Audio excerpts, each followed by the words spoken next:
وبرکاتہ. اعوذ باللہ من الشیطان الرجیم. بسم اللہ الرحمن الرحیم. خذ العفو وامر بالعرف واعرض عن الجاہلین. صدق اللہ العظیم. یہ آیت میں جو پڑھی ہے سورہ اعراف کی 199ویں آیت ہے. اس آیت کے اندر اللہ تعالیٰ مومن بندوں کے لیے ایک مشعل راہ، اخلاقی اقدار، زندگی میں کس طریقے سے ایک دوسرے سے ربط رکھا جائے، ایک دوسرے کے ساتھ کس طریقے سے تعلقات رکھیں، اس کے اوپر روشنی ڈالتے ہیں.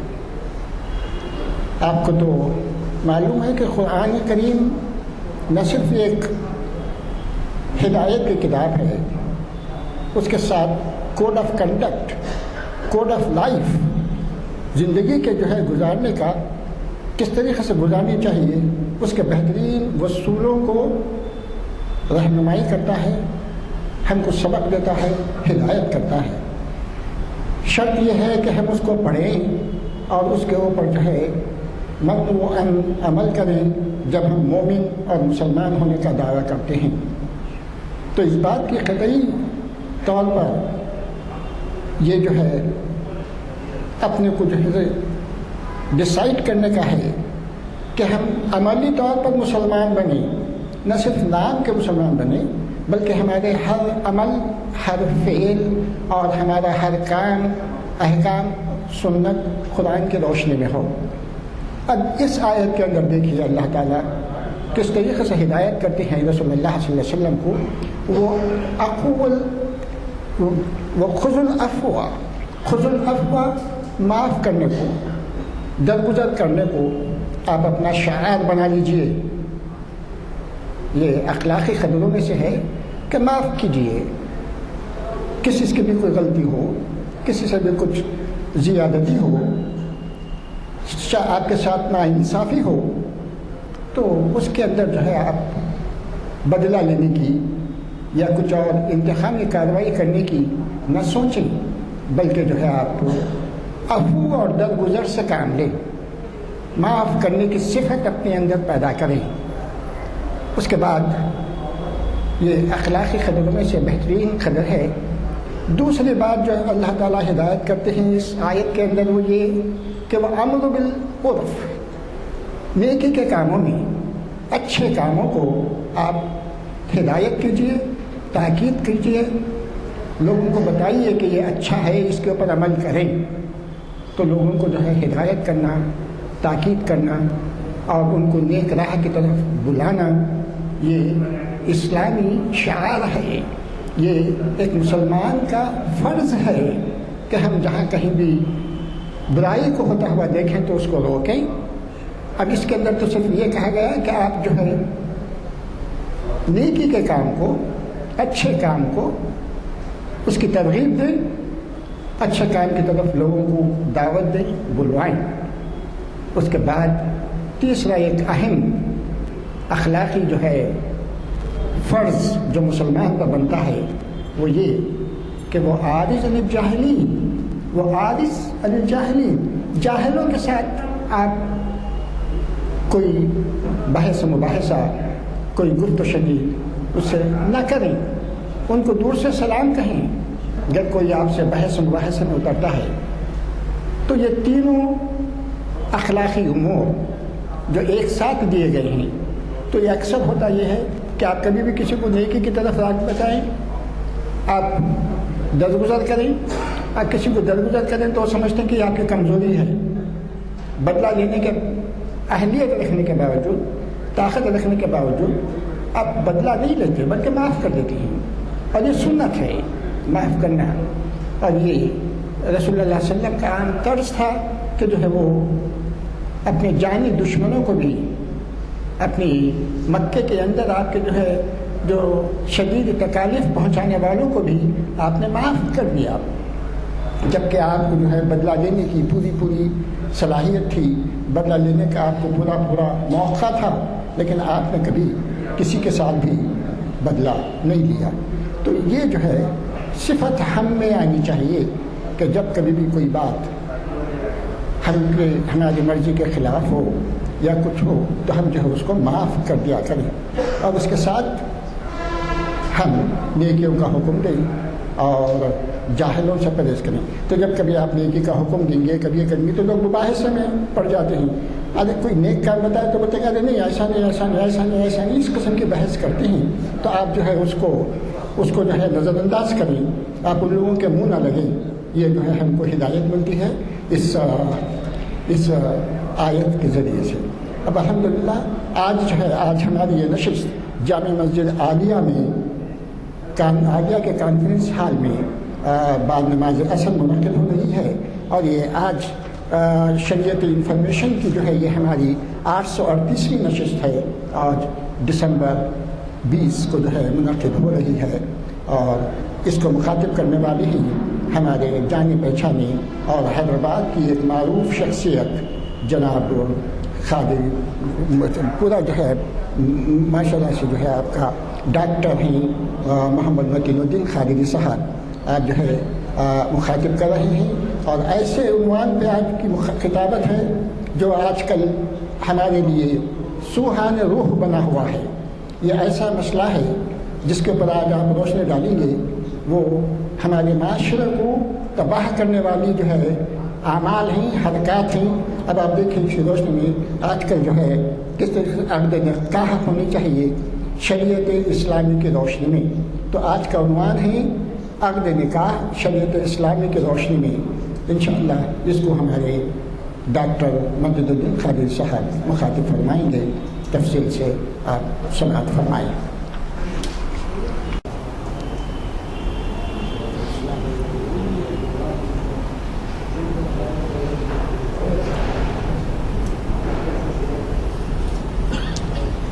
شیطان الرجیم، بسم اللہ الرحمن الرحیم، الحمد للہ رب العالمین، والصلاة والسلام علی رسولہ النبی الکریم وعلی آلہ واصحابہ اجمعین، اما بعد۔ محترم حاضرین اکرام و سائمین و ناظرین عظام،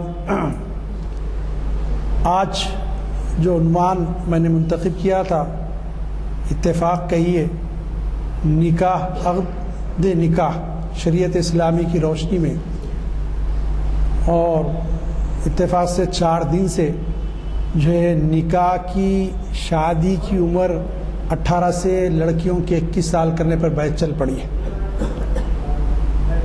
اور مجھے تو نہیں معلوم تھا پہلے سے کہ ایسا بل آ رہا ہے، لیکن بعد میں دینے کے بعد آیا تو یہ اتفاق ہو گئی۔ اصل میں میرے ذہن میں جو بات تھی یہ دینے کی، بہت قابل ترین پڑھے لکھے لوگوں کو تک یہی نہیں معلوم کہ کن رشتوں میں اسلام نے نکاح کو حرام قرار دیا ہے، کن رشتوں میں شادی نہیں ہو سکتی اور کن رشتوں میں شادی ہو سکتی یہ بھی نہیں معلوم، حالانکہ دنیا کی بڑی بڑی ڈگریاں لیے ہوئے، کیونکہ ہم نہ ہی لیکچرز اٹینڈ کرتے ہیں نہ برابر سنتے ہیں، اور عموماً یہ ہوتا ہے کہ سطحی طور پہ کوئی بات کر دی جاتی ہے، کسی کی بات کی ڈیپتھ میں، گہرائی میں اور گہرائی میں جا کر اس کا جائزہ نہیں لیا جاتا۔ میں نے بہت سارے ایسے واقعات سنے جس میں جو ہے دیہاتوں میں مسلمانوں نے اپنی سگی بھانجی سے شادی کی، مجھے بڑا افسوس ہوا سن کے۔ یہ یہاں ہمارے پاس چلتا ہے نان مسلمس کے پاس، تلنگانہ میں اور آندھرا میں۔ پھر اسی طرح شہر میں کچھ لوگوں کے بارے میں پتہ چلا کہ صاحب یہ 2 بہنوں سے ایک ساتھ ان کے گھر میں عقد میں ہیں۔ میں نے کہا ہوتا ہی نہیں، حرام ہے تو قطعی۔ تو یہ ایسے بہت سارے مسائل ہیں جس کے اوپر جو ہے بار بار سننے میں آتے تھے۔ ایک جگہ ایسی بات چل رہی تھی تو ایک صاحب نے کہا یہ میری بہن ہے، تو پوچھا گیا بھائی کیسے بہن ہے؟ تو بولے میرے تایا کی لڑکی ہے، میں اس سے شادی نہیں کر سکتا۔ کس نے منع کیا تایا کی لڑکی سے شادی کرنے؟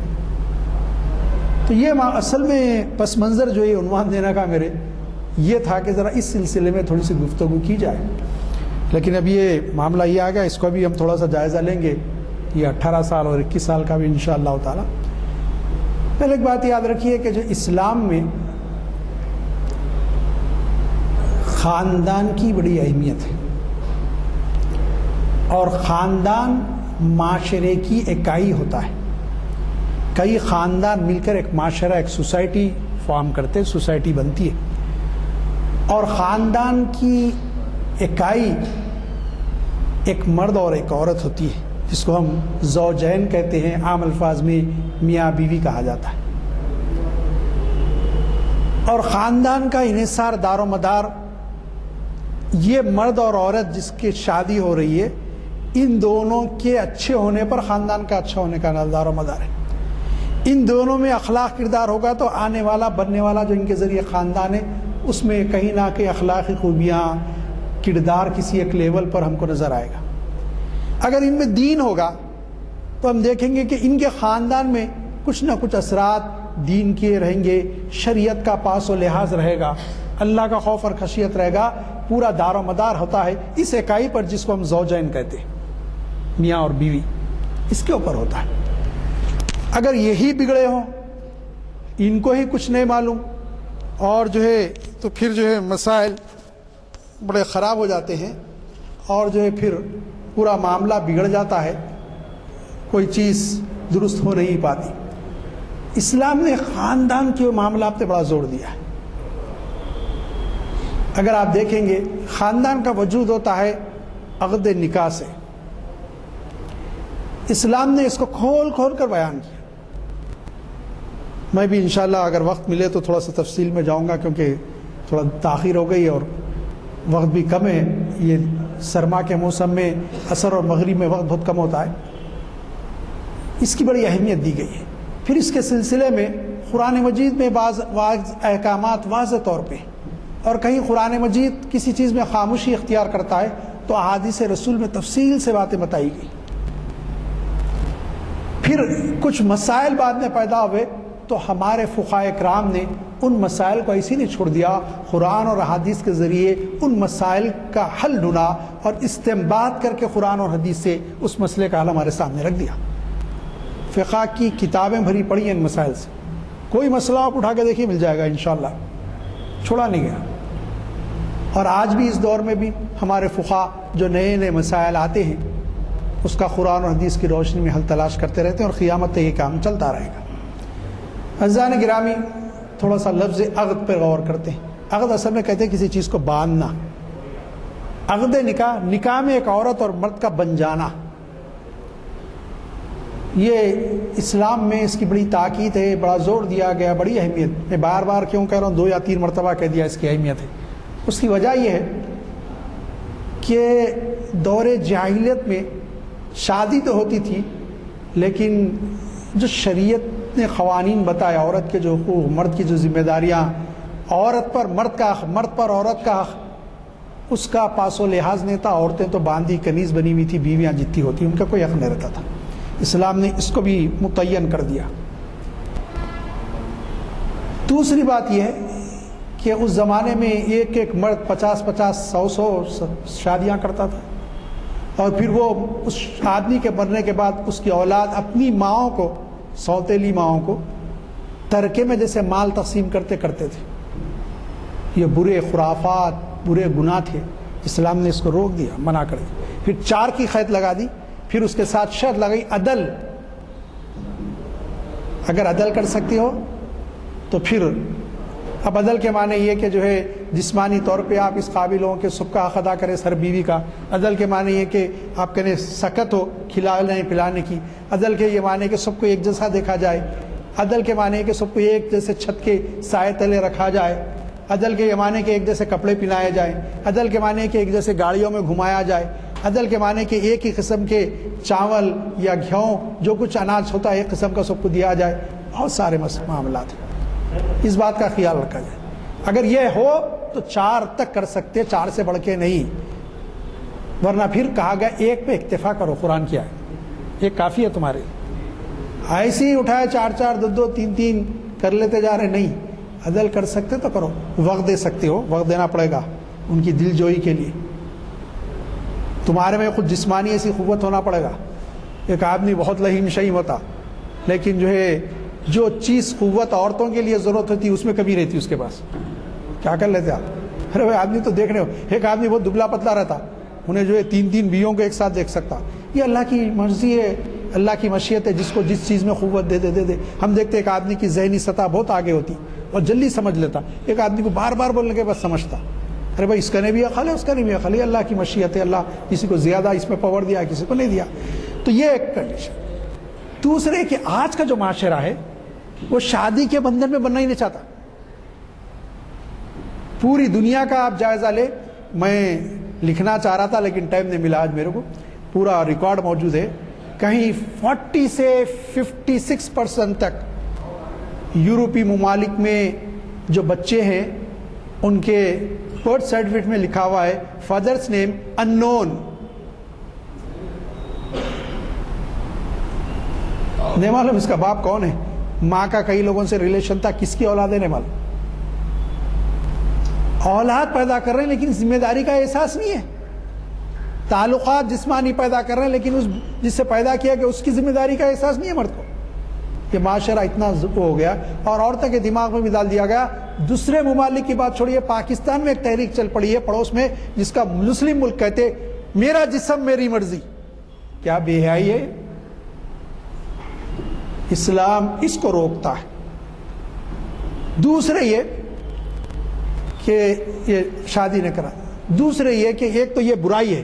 دوسرے یہ کہ بعض لوگوں میں ایک نیکی کا جذبہ ہوتا ہے. سب نیک کا سب یہ بیوی نہ کو, یہ بچے نہ کو, یہ سب چیزاں نہ کو, میں جو ہے مجرد رہوں گا, اسی زندگی گزار دوں گا تنہا. منع کیا گیا, بلکہ تاکید کی گئی. حضور صلی اللہ علیہ وسلم نے فرمایا خالہ سے النکاح من سنتی, نکاح میری سنت ہے. وکما قال فمن رغب عن سنتی فلیس منی. نکاح یاد رکھو, جو میری سنت کی طرف رغبت نہیں کرے گا, نکاح نہیں کرے گا, مجھ سے نہیں. سخت وعید ہے, اس میں وارننگ ہے. نکاح کی اتنی اہمیت بتائی گئی, یہ بات یاد رکھیے. اسلام ایک طرف تو بے حیائی کو, فحاشی کو, منکرات کو روکتا ہے, بے حیائی کاموں سے روکتا ہے, جانوروں کی طرح انسانوں کو زندگی گزارنے سے منع کرتا ہے. جدھر اٹھا منہ اٹھا چلا گیا نہیں. دوسری طرف اس بات کی بھی اجازت نہیں دے کہ انسان بغیر شادی کے, بغیر عقد کے زندگی گزار دے. یہ اسلامی اعتدال اسلام میں ہے. یہ دونوں ایکسٹریم نقطہ نظر ہے. ایک طرف شادی نہ کریں گے, ایک طرف عورتوں سے تعلق پیدا کریں گے, ایک طرف شادی نہیں کریں گے, باقی سب کام کریں گے. نکاح ہی نہیں کریں گے, عقد نہیں کریں گے, میرج نہیں ہوگی, باقی جو چاہے کریں گے. اور ہمارے پاس تو اصطلاح ہے, ہمارے ملک میں بھی اب آپ کو معلوم ہے اجازت ہے لیونگ پارٹنرز کی. بغیر شادی کے بالغ ہونے کے بعد مرد بچہ بچی رہ سکتے. بے حیائی کی انتہا ہے. اور کل ہی کی بات ہے, 2 مردوں نے دلی میں شادی کی ہے آپس میں. خیر اس کو ابھی قانون ہماری اجازت نہیں دیتا اس ملک کا, لیکن وہ سزا بھی نہیں ہے, لیکن قانونی طور پہ ان کو ریکگنیشن نہیں مل سکتا. حکومت جو ہے, کوئی حکومت کا ادارہ اس کی تصدیق نہیں کر سکتا. گمراہی کی انتہا. پھر کہا گیا دیکھو تم اپنی آنکھیں نیچے رکھنے کے لیے عقد کیا کر لو. سبب یہ ایک مسئلہ ہے, میں کیونکہ تھوڑا میرے کو نکاح کن خاندان کے کن رشتہ داریوں میں ہو سکتا ہے اس پہ گفتگو کرنا ہے. میرا اصل عنوان وہی تھا, میرے ذہن میں پس منظر میں وہی تھا عنوان دینے کے, لیکن یہ مسائل آگے. سب ایک بات کہی جا رہی ہے, 18 سے 21 سال کی, ہم 18 پہ بھی اعتراض تھا ہمارے مسلم پرسنل لا بورڈ, مسلمان علماء کو, مسلم عمائدین کو, قائدین کو اعتراض تھا. اب 21 سال کر رہے ہیں, ہم کو تو سخت اعتراض ہے اس کے اوپر. سب نیوٹریشن فوڈ ان کو نہیں مل رہا, تو لوگ اتنے زیادہ جسمانی طور پہ کیا کہنا چاہیے تیار نہیں ہو پا رہے, مضبوط ہونے پا رہے. سب یہ آپ اپنا بوجھ عمر بڑھا کے کیوں ڈالنا چاہ رہے ہیں؟ مرکزی حکومت کے خزانوں میں پیسوں کی کمی ہے, مرکزی حکومت کے پاس گوداموں میں اناج کی کمی ہے. حکومت اعلان کرے ویلفیئر کا, کیا ویلفیئر کا اعلان کرے حکومت؟ صاحب جو لڑکی 8 سال کی ہو گئی ہے اس کے لیے نیوٹریشن کی غذائیں حکومت کی طرف سے ہر مہینہ اتنی دی جائے گی. اور ڈاکٹر سے بھی پوچھیے, اصل جو ایج ہوتی ہے بچی کی گروتھ کرنے کی وہ 8 سال سے لے کے 15 سال 16 سال کے بعد بچی کی ہائٹ بڑھتی ہے نا, پرسنالٹی بڑھتی. موٹی ہو سکتی لیکن طاقتور نہیں ہوتی, ہڈیاں مضبوط ہیں, وہی ایج ہے اس کی. پھر بھی بچوں کے بارے میں کہا جاتا ہے 19-20 سال تک بچہ بڑھتا ہے, بچیاں نہیں بڑھتے. گروتھ کی ایج وہی رہتی ہے ان کی. آپ اس ایج میں آپ ان کو نیوٹریشن فوڈ کیوں نہیں دیتے؟ آپ اچھا غذا کیوں نہیں دیتے؟ حکومت دے سکتی, کوئی کمی نہیں ہے. اپنا بوجھ حکومت. دوسرا ٹارگیٹ یہ ہے کہ اصل میں ایک پوری دنیا میں ایک سازش چلی, پاپولیشن کو کنٹرول کیا جائے.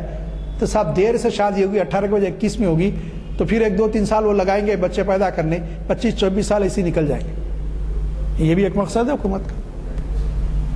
ان مقاصد کو سمجھنا ہے, اور ظاہر ہے اس کے خلاف تو پروٹیسٹ ہوگا. اس کے خلاف حکومت پہ بٹھایا گیا اس لیے کہ عوام کی فلاح و بہبود کے کام کرے, ویلفیئر کے کام کرے, ایسے قانون بنا دے. اس وقت معاشرہ کدھر جا رہا؟ ان لوگوں کو دیکھنا چاہیے سوسائٹی, لیکن اصل یہ دیکھنا نہیں چاہتے, یہ خود چاہتے ہیں اسی ذہن کے. میں سمجھتا ہوں 4 دن قبل کی بات ہے, میں کسی کام سے گھر کے باہر نکلا, وہ سامنے گلی میں آگے ادھر ایک اسکول ہے, اسکول کے بچے جا رہے ہیں. ایک بچہ 9 سال کا ہے, اس کے ساتھ ایک 6-7 سال کا بچہ ہے. 9-10 سال سے بڑھ کے نہیں ہے بچہ, 9 سال سے بھی میں سمجھتا 10 کا بھی نہیں ہوگا, 9 سال کا ہی. میں تعجب کرا, میں باہر نکلا تو گھر میں سے کچھ آواز دیے, تو بچے کچھ بات کر رہے ہیں, تو ایک دم میں رک گیا گیٹ کرنے اندر جانے کے وجہ. میں ابھی آیا, ٹھہر کے سننے لگا. وہ 9 سال کا بچہ کہہ رہا ہے 7 سال کے بچے سے کہ فلاں کلاس کی وہ گوری دبلی بچی میرے پہ لائن مار رہی. معاشرہ کدھر جا رہا ہے ایسا؟ سوسائٹی کس طرف جا رہی ہے؟ اور آپ کہہ رہے ہیں کہ 18 سے 20 سال کی بچی بھی شادی نہ کرے، 18 کی بھی نہ کرے، 19 کی بھی نہ کرے. پھر تو ریپ کے کیسز بڑھیں گے، قتل و غارت گیری بڑھے گا، ملک میں انارکی پیدا ہو جائے گی اگر آپ روکیں گے. اسلام کہتا ہے بچی بالغ ہونے کے بعد ان کے حق کی فکر کرو، کچھ شرائط کے ساتھ ہو لیکن فکر کرو ان کے نکاح کی،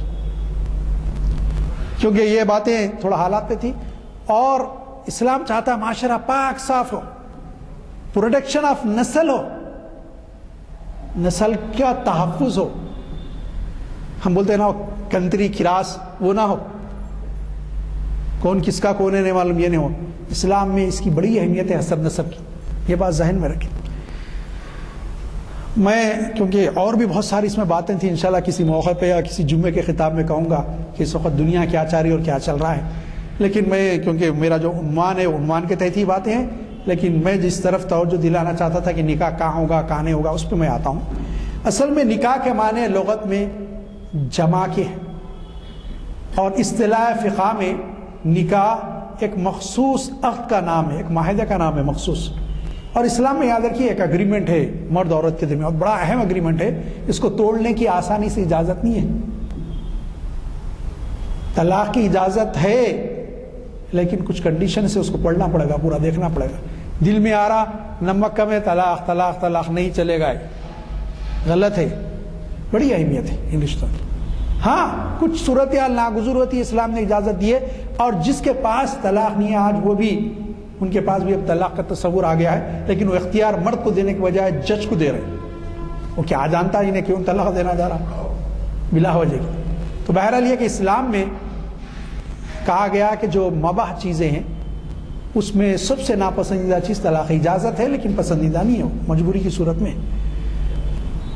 مخصوص عقد کا نام ہے جس سے مرد حسدن عورت سے نفع اٹھانے کا مجاز ہوتا ہے، اختیار ہو جاتا ہے اس کو. عقد وہ چیز ہے، یہ بات یاد رکھیے.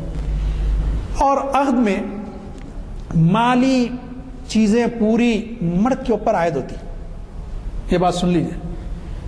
اسلام میں کوئی گنجائش نہیں ہے عورت سے کھانا مانگا جائے، عورت سے کسی قسم کا جہیز مانگا جائے، خود عورت کے کوئی کپڑے مانگے جائیں یہ کپڑے عورت کو دو، عورت کے لیے، مرد کے لیے تو چھوڑ دیجیے، عورت کے لیے کوئی زیور مانگا جائے. مرد تو اپنے لیے کچھ مانگنا تو اسلام فقہ نے لکھا بس حرام ہے اگر مرد مانگتا ہے تو. عورت کے لیے بھی، ہونے والی بیوی کے لیے بھی نہیں مانگ سکتے کوئی. لیکن ہمارا معاشرہ ہندو میتھالوجی کو قبول کر چکا ہے. گھوڑے جوڑے کی رقم، جہیز کے نام پہ لوٹنا عورتوں کو ایک تماشا بنا ہوا ہے جس سے معاشرے میں اتھل پتھل بگاڑ پیدا ہو چکا ہے. پورا سادہ ہو، سادگی کے ساتھ نکاح کی مجلس ہو جائے، یہ اہم ہے اسلام. حالات کی مناسبت سے نکاح کی صفات بھی مختلف ہوتے ہیں. حالات جب بدلتے ہیں حالات کے لحاظ سے نکاح کی صفتیں بھی بدلیں گی، ڈفرینٹ آف کوالٹیز نکاح کے ہو جائیں گے. ایک ہوگا سنت موقدہ، سنت ہوگا ایک نکاح. اگر جمع کی خواہش اعتدال پر ہو، یعنی بہت زیادہ ہونا بالکل کم ہو. عورت کی طلب مرد کو بہت زیادہ بھی نہیں ہے کم بھی نہیں ہے، ایوریج میں، اس سے وقت نکاح کرنا سنت ہے. اب ذرا دیکھیے نکاح کی اہمیت بتا رہا ہوں میں. واجب ہے، واجب کب ہے؟ اگر جمع کی خواہش غالب ہو، نکاح نہ کیا جاتا ہو، نکاح نہ کیا جائے تو زنا میں مبتلا ہونے کا خوف ہے، خدشہ ہے کہ نکاح زنا میں مبتلا ہو جائے گا. کیوں؟ زنا بہت بری چیز. فلا تقربوا الزنا، کہا گیا زنا کے قریب بھی مت پٹکو، زنا کے قریب بھی مت جاؤ. زنا کرنا تو دور بات ہے، نکاح کرو. واجب ہو جاتا، فرض کے بعد جو درجہ ہے واجب کا، کیونکہ اگر خوف ہو رہا اس کو اگر میں شادی نہیں کروں گا تو زنا میں مبتلا ہوں گا، نکاح کر لیں.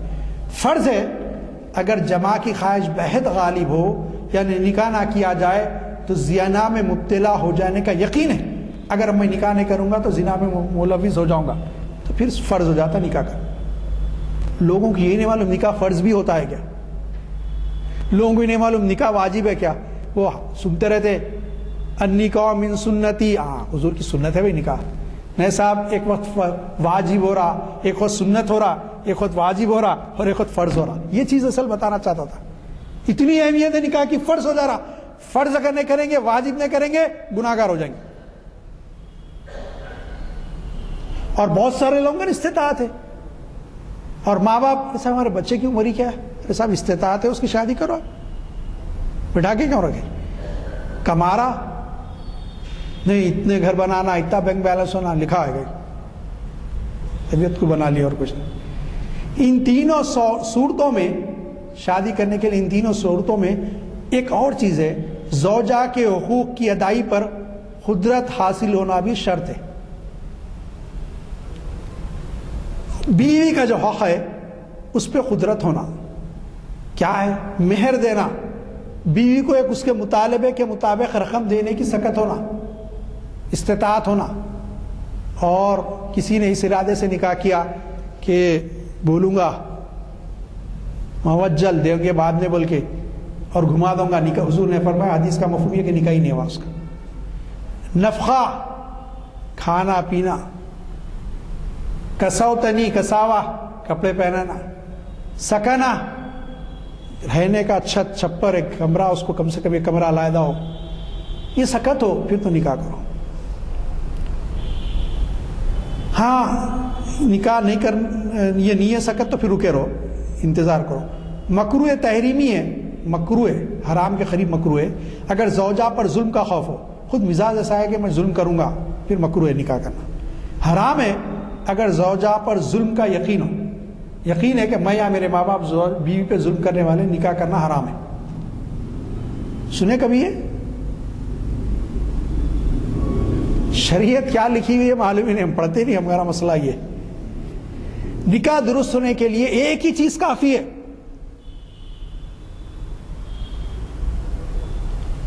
اس کو بولتے ایجاب و قبول. کیا بولتے؟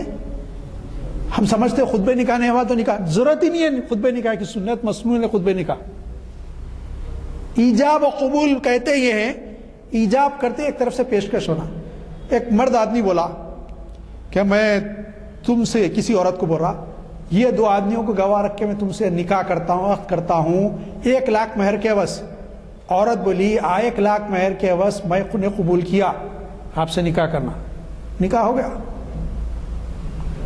باقی چیزیں مستحب اور سنن ہیں. فرض رکن کیا ہے؟ ایجاب و قبول. عورت بولی 50,000 پہ قبول کی، 1 لاکھ کا اعتبار ہوگا، 50 کا نہیں. عورت بولی 1.5 لاکھ پہ، پھر اس کو بولنا پڑے گا مجھے قبول ہے 1.5 لاکھ. اگر نہیں بولا تو پھر وہ نکاح واقع نہیں ہوگا. اب یہ مسائل پھر بڑھ جائیں گے، میں اس کو روکتا ہوں. اب البتہ کچھ شرائط ہے نکاح کی، شروط ہے کچھ، یہ شرائط بھی ہے اس کے ساتھ. کیا ہے وہ؟ عورت کا محرمات سے نہ ہونا، محرم جو لوگ ہیں ان سے نہ ہونا. میں اسی تفصیل آگے بتاؤں. عاقدین یا ان کی اولیاء کا عاقل و بالغ اور آزاد ہونا. خیر وہ تو عاقل و بالغ ہونا. مجنون و نابالغ اور غلام کے لیے ان کی اولیاء کی اجازت ضروری ہے.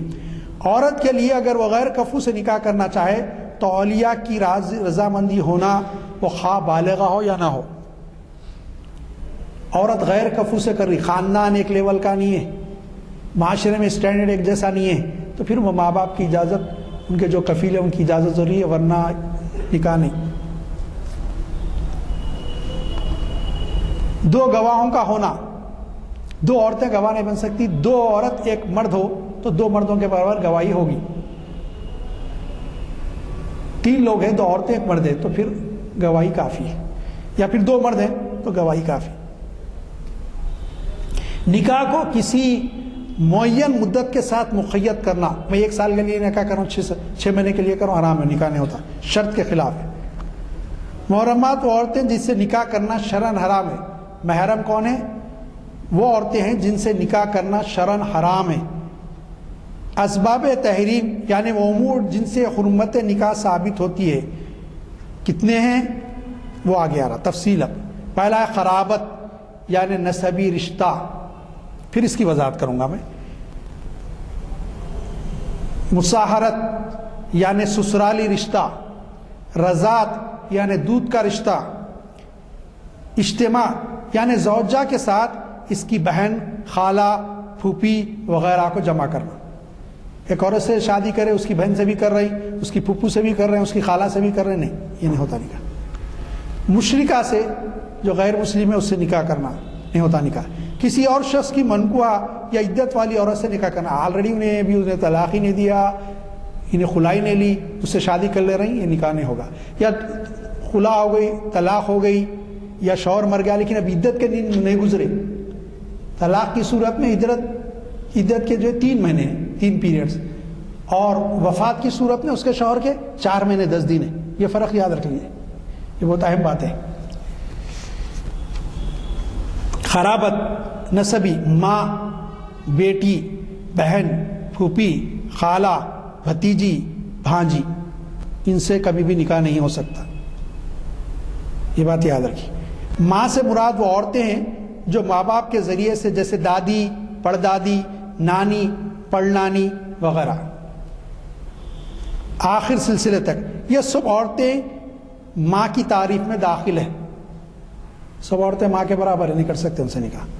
بیٹی سے مراد وہ تمام عورتیں ہیں جیسے پوتی، پڑپوتی، نواسی، پڑنواسی وغیرہ، آخر سلسلے تک، یہ سب بیٹی کی تعریف میں داخل ہیں اور فروع کہلاتی ہے، یہ فروع کہلاتی ہے۔ بہن سے مراد وہ عورتیں ہیں جن کا نسب آخر کے باپ یا ماں کی طرف سے ہو، مثلا حقیقی یا اللاتی یا اخیافی بہنیں، یہ سب بہن کی تعریف میں داخل ہے اور ماں باپ کی فروع کہلاتی ہیں۔ حقیقی وہ اولاد جو اپنے ماں باپ سے ہو۔ اللاتی کس کو کہتے ہیں؟ میں 3 الفاظ استعمال کر رہا، حقیقی، اللاتی، اخافی۔ اللاتی باپ کی اولاد جو اپنی ماں سے نہ ہو، باپ کسی اور عورت سے شادی کراتا اس کی اولاد، اس سے بھی نکاح نہیں ہو سکتا، وہ کہلاتی ہے اللاتی۔ اخیافی ماں کی اولاد، ماں کا پہلے سے کوئی شوہر تھا، اس سے کوئی اولاد ہے، اب تمہارا جو باپ ہے جس کی تم اولاد ہو، اس سے شادی کی اس نے، اس کے مرنے کے بعد یا ڈائیورس ہونے کے بعد، تو جو اس کی اولاد سے بھی نکاح نہیں۔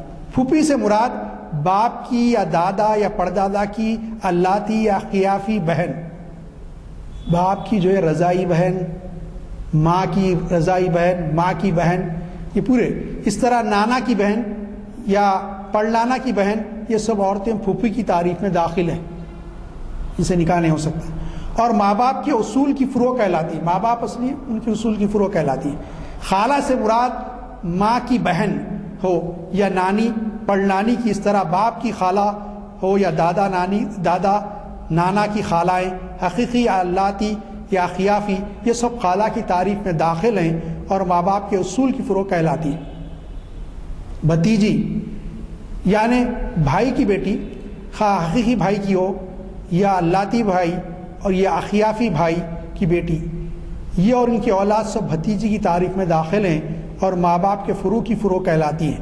بھانجی یعنی بہن کی بیٹی، یہ تمام رشتے حرام ہیں، اور یہ بھی بہن کی جو بیٹی ہے، سگی بہن کی بیٹی، اخیافی بہن کی بیٹی، اللاتی بہن کی بیٹی، تو یہ سب اسی میں ہے۔ اسی طرح رضائی بہن کی بیٹی، وہ بھی اس میں شامل ہے۔ یہ تمام رشتے حرام ہیں، ان سے نکاح نہیں ہو سکتا۔ دوسرا سبب مساہرت کا ہے، یعنی سسرالی رشتہ۔ مساہرت سسرالی رشتے کو کہتے ہیں۔ ماں، بیوی کی ماں، بیوی کی دادی، بیوی کی نانی ہر حال میں حرام ہے۔ لیکن یہاں میں تھوڑا وضاحت کرنا چاہوں گا، بیوی کی خالہ، بیوی کی پھوپھو، بیوی کی بہن اس وقت تک حرام ہے جب تک یہ نکاح میں ہو بیوی۔ جب تک بیوی نکاح میں ہے یہ رشتے حرام ہیں۔ بیوی مر گئی تو خالہ سے اس کی بھی نکاح ہو سکتا ہے، اس کی پھوپھو سے بھی ہو سکتا ہے، اس کی بہن سے بھی ہو سکتا ہے۔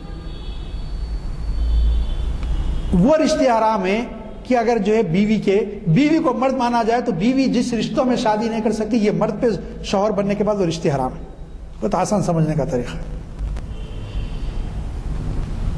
تیسرا سبب رضاعت، یعنی مدت مقررہ، یعنی 2 سال کے اندر کسی عورت کا دودھ پینے کو رضاعت کہتے ہیں۔ دودھ پینے والے اور پلانے والے کے درمیان نسب کی طرح رشتہ قائم ہو جاتا ہے، اور ان کی اولاد خواہ نسبی ہو یا رضائی اولاد ہو، یہ سب حرام ہے۔ اجتماع محرم کا جمع کرنا، 2 بہنوں کو میں پہلے بول چکا جمع کرنا حرام ہے۔ ایسی 2 عورتوں کا جمع کرنا جن میں ایسا رشتہ ہو کہ اگر ان میں سے کسی ایک کو مرد فرض کریں تو دوسرا حرام ہو، جیسے پھوپھی اور بھتیجی، خالہ، بھانجی عورت کی، یہ سب ہمارا۔ اگر کوئی ایک ہی وقت میں 4 سے زیادہ نکاح کرے تو سب نکاح باطل ہو جائیں گے۔ ایک وقت میں ہی نکاح کر رہا 4 سے زیادہ تو سارے نکاح باطل قرار دیے جائیں گے۔ اگر لیکن پہلے 4 نکاح کیا تھا، 5واں کرا تو 4 درست رہیں گے، 5واں نکاح باطل رہے گا۔ اب یہ رشتے ہیں جس میں نکاح بالکل حرام ہے، بالکل نکاح نہیں کر سکتے، لیکن خلیری بھائی بہن، پھپھیرے بھائی بہن، چچازاد تایازاد بھائی بہن، ممیرے بھائی بہن، یہ آپس میں ایک دوسرے سے نکاح کر سکتے ہیں، ان کا نکاح ہوتا ہے۔ بالخصوص ایک جد کی اولاد، دادا کے پوتا پوتی، تو جو یہ آپس میں نکاح کر سکتے ہیں کہ جو اسلام نے اس کی اجازت دی ہے، لیکن غیر مسلم میں اس کو بلڈ ریلیشن بول کے وہ لوگ نہیں کرتے ہیں۔ تو بعض مسلمانوں میں بھی جو دین نے پڑھے، یار ارے وہ میری بہنیں نہیں، ایسا نہیں ہو سکتی، اسلام نے اس کی اجازت دی ہے، ان میں شادی ہو سکتی ہے۔ اور جس نے نکاح کیا اس نے اپنے آدھے ایمان کو محفوظ کر لیا۔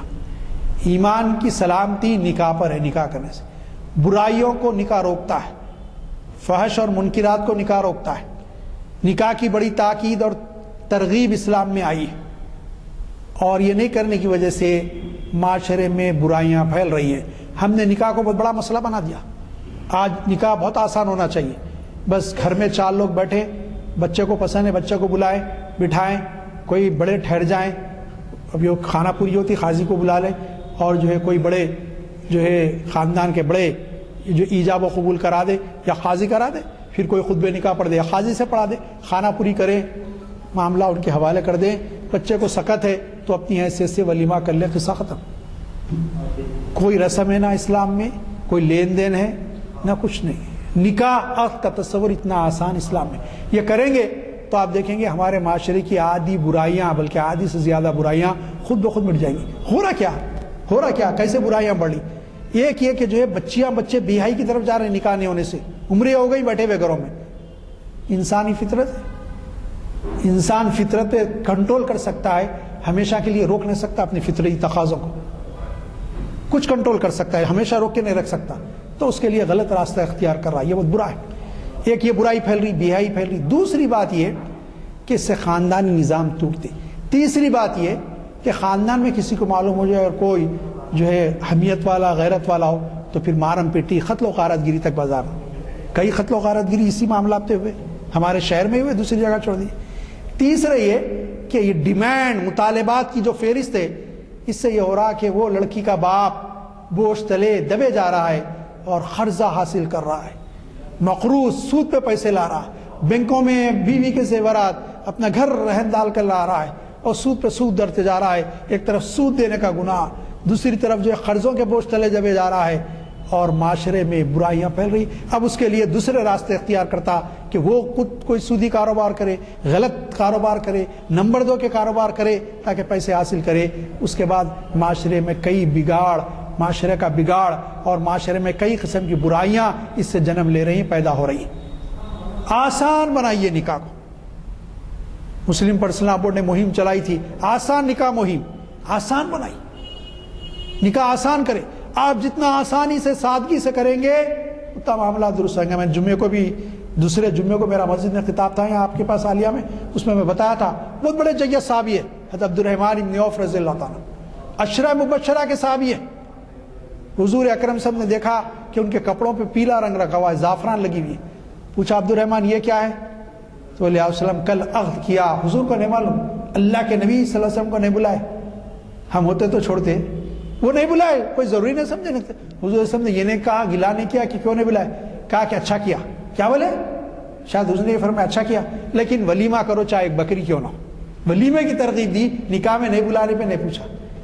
آپ نہیں بلا کے دیکھیے خاندان میں، اس کی ایسی کی ایسی میرے کو نہیں بلاتے، ان کے کیا مجبوریاں ہیں کہ بھائی دعا دیجئے کہ چلو نکاح ہو گیا، ایک بچی کا عقد ہو گیا، اٹھ گئی ایک بچی، شادی ہو گئی اس کی۔ یہ کیفیت ہونی چاہیے، اس کے بجائے معاشرے میں یہ جو پوزیشن کا خیال، ہر ایک کو بلانے کا خیال، یہ جو آتا، یہ عورتیں بہت زیادہ بولتے ہیں۔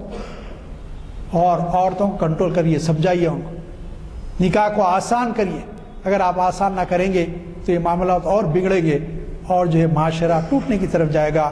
اسلام نے نکاح کو آسان کرنے کی ترغیب دی۔ نکاح کو آسان کریں گے تو معاشرے کی اصلاح کے کئی پہلو نکل کے آئیں گے اور معاشرے کی کئی برائیاں خود بخود دور ہو جائیں گی۔ نکاح کو اگر آسان کرنے کا ہم طے کریں، بہت آسانی سے نکاح کریں، ترغیب دیجیے۔ میں تو میرے خاندان میں بار بار ترغیب دے رہا ہوں۔ ابھی حال میں ہماری ایک بھتیجے کا یہ نکاح ہوا، سیدھا مسجد سے گھر لے گئے وہ ہمارے بھتیجا داماد۔ وہ بچے سے، ان کے والد سے میں نے بات کی، کہا مفتی صاحب جیسا بولے ویسا کرنے تیار ہے، لگ جائیے۔ دیکھیے آپ کتنا۔ پھر بولے جب میں سمجھایا ان کو اسلام میں ہے تو انہوں نے کہا کہ صاحب جہیز مت دے۔ وہ بچے کے والد ہمارے بھائی صاحب بہت اصرار کر رہے تھے۔ میں نے کہا کہ بھائی آپ کو سونا ہونا اپنے طور پہ ڈال دو، کیوں جہیز دیتے؟ انہوں نہیں چاہ رہے۔ بچہ بولا میں سب آرام کر لیا۔ اتنا آسانی سے نکاح کریے، ترغیب دیجیے نوجوانوں، آسانی سے ہونا۔ میں نے 3 مرد بچے، تینوں سے کہہ دیا کہ بیٹے مانگنا کبھی بھی نہیں، اور اللہ تعالیٰ مجھے حیات دے میرے زندگی میں تمہارا عقد ہو تو پھر ایک پیسہ نہیں لینا، ایک جہیز کا ٹکڑا لینا، مسجد میں نکاح کرنا، مسجد سے لانا بچی کو، شادی خانے میں نہیں۔ ہم پہلے عمل کریں۔ آپ عمل کر کے دیکھیے کیا معاملات ہوتے۔ آپ عمل نہیں کریں گے تو پھر جو ہے مسائل پیدا ہو جائیں گے۔ عمل کریے، معاشرے کی برائیاں کتنی دور ہو جائیں گی نکاح آسان کریں گے۔ شاید وقت ہو رہا، اشارہ کیا جا رہا ہے کہ اللہ تعالیٰ سے دعا ہے کہ مالک ہم کو توفیق دے کہ ہمارے نوجوان جو ہے بغیر گھوڑے جوڑے کے اور بغیر جہیز کے مطالبات کے اسلامی شریعت کے مطابق نکاح کر سکیں۔ مالک ہم سب کو توفیق دے کہ ہم مساجد میں آسانی سے نکاح کریں، اور جو ہے عورتوں کے اوپر، ان کے ماں باپ کے اوپر ہمارے نوجوان بوجھ نہ بنے، کیونکہ کفالت کی ذمہ داری، معاش کی ذمہ داری، مال کی ذمہ داری پوری مرد پہ اللہ نے عائد کی ہے۔ ہم کو توفیق دے اس مسئلے کو سمجھنے کی اور اس پر عمل کرنے کی۔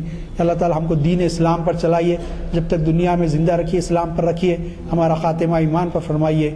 صلی اللہ تعالی علی خیر خلق محمد وآلہ وصحبہ اجمعین برحمتک یا ارحم الراحمین۔